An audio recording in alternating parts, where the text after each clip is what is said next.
And the Screen Team is back right here on KWOC. It's our second half hour of the show, being brought to you by Whitworth Gift Chest Jewelers, where Walmart is next door to us, Fearless Social, and Poplar Bluff Drywall. This second half hour, we're going to be reviewing movies like Shrek, also The Intern, and we're also going to be reviewing The Boy. So let's start off with Shrek. This movie came out in 2001. It was produced by DreamWorks.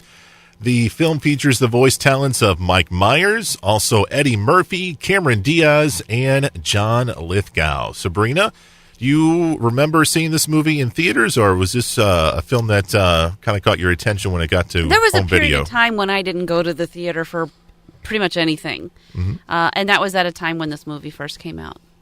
So I remember renting it, and I remember thinking, this is hysterical. Was this a movie you saw with your goddaughter? I believe so, yeah. Yeah. I thought it was hysterical. I just was like, this is so different. It almost feels like a film that was meant for adults more than it is for kids. It pretty much is, yeah. But at the same time, kids find it hysterical because he refers to farting and burping and all things gross. Right. And so what's Shrek's deal? He's an ogre. He's an ogre. What else do you need to know? But he's got layers, though. He's like an onion, right? He's an onion, yes. They have layers. Grumpy, grumpier, and downright rude. But he's upset because his home, his mud swamp, is getting fulfilled with all of these different other storybook characters. That have been kicked out of their homes by the soon-to-be king. The wannabe king. Lord Farquaad. So Shrek is mad. He's like, I'm not taking this anymore. I'm going to go talk to this Lord Farquaad. He goes to him and finds out that he was now assigned to rescue a princess so Lord Farquaad can marry her. Right. In order to become king, he has to marry a princess. And he picked this one that was locked away in a tower and guarded by a dragon. Fire-breathing dragon. Princess Fiona. So Shrek and his new best friend, which he is not really... Donkey. He doesn't really like too much. Donkey are trying to save the princess, and each character finds out they're not really what they thought they were. They have some self-realization. That's right. And her princess has a secret, and Shrek never wants anybody to be around him, and he falls for the princess, and then they find their way back to the castle, and then the princess almost marries Lord Farquaad, and then next thing you know, here comes Shrek to save the day again. Do you have any favorite scenes from this film? I've seen this movie so many times because anytime it's on, you're like, oh, there's Shrek. I can't pick a whole lot of one scene out of another, but I like the banter with Donkey. I like when the princess starts showing her true colors and she's like catching flies with a spider's nest and just weird stuff like that, and they're like, hey, this is different. Like, you immediately get the sense of this is not your typical fairy tale. And the songs, the characters are all just sort of off. Yeah.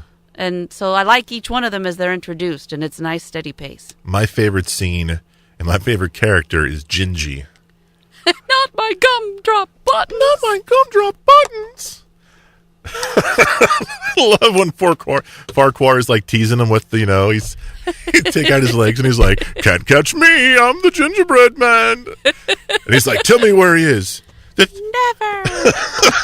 No, he says, eat you me. Can't say that. And then he's like, do you know the Muffin Man? The Muffin Man? The Muffin Man! What I do also like is like they made more movies and the character continues to be present. And they still I know he'll like it because I do. They still present it as if it's a kids movie, an older kids movie. I don't think they really send their signals out to the youngsters, but middle school age are still drawn to this movie.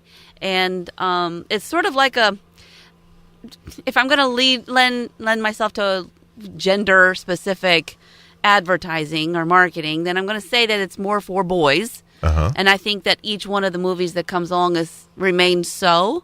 So are you telling me that the girls can't get into someone like... I'm not saying they can't. I'm saying they market it more towards boys. Okay.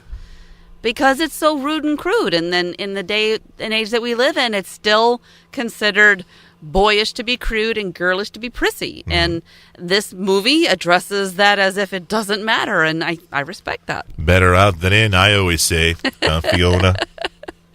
Of course, the voice talents were just perfectly fit. Eddie Murphy as Donkey, Cameron Diaz as what's her face?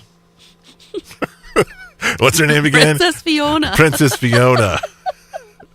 And Mike Meyers is Shrek. You know who was originally supposed to be doing Shrek? Who? Chris Farley. Yeah? Yeah. Well, that didn't work out well. No, I think he did like some of the early voice work, and then he passed away, and they went with Mike Meyers. And from what I understand, I could be wrong on this, but I think Mike Meyers used his original voice, like his normal voice. And they made him change it? No, I think he decided to change it afterwards, and it cost him like $1 million or whatever to go back to go back and re-voice it. Yeah. Because he wanted to be Scottish. He wanted to be Scottish. Can you imagine that? Not only are you the replacement guy, but you're going to cost us $1 million. Well, it obviously worked out for him. It did, and I like I said, I know they made other movies, and they continue to make like Halloween specials and Christmas specials and shorts.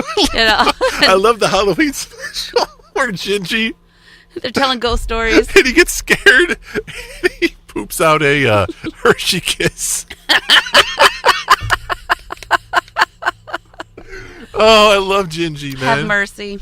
Oh. I remember going to a conference, and they had the entire Opryland Resort down in Nashville had the entire place decked out in Shrek Christmas stuff. And they were like making appearances and doing a musical presentation and stuff like that. I didn't get to see any because I was there for other reasons, but I thought that was amazing. You know, it's still a hot commodity. It may not be Disney, you know, it's not. This is definitely DreamWorks is their best. Their best, yeah. It's their bread and butter. Yeah, for sure. We showed Luke this film. Did he like it? I think he was tired, and so he tolerated it. Yeah. I don't think he would ever say, hey, I need to watch that again. Not ever. I don't think anytime soon. He's more into his Hotel Transylvania. He is so my kid. Oh, sorry. I do not say blah, blah, blah. But that's another review. All right. The movie is called Shrek. Obviously, it's, you know, when we do reviews like this, we want to remind folks about films. We know that a lot of people have seen Shrek. Sure. You know, but we want to remind you guys that these films are out there. So they're worth a revisit. They're worth a revisit. Or if this is a movie that, you know, you haven't seen, it's definitely worth a watch. Right. All right. It's called Shrek. You can find it on DVD. Coming up after the break, we're going to be joined by Tony Stoner, and we're going to be reviewing a movie that I did not watch in theaters because I was too chicken. It's called The Boy. We'll review that next on KWOC.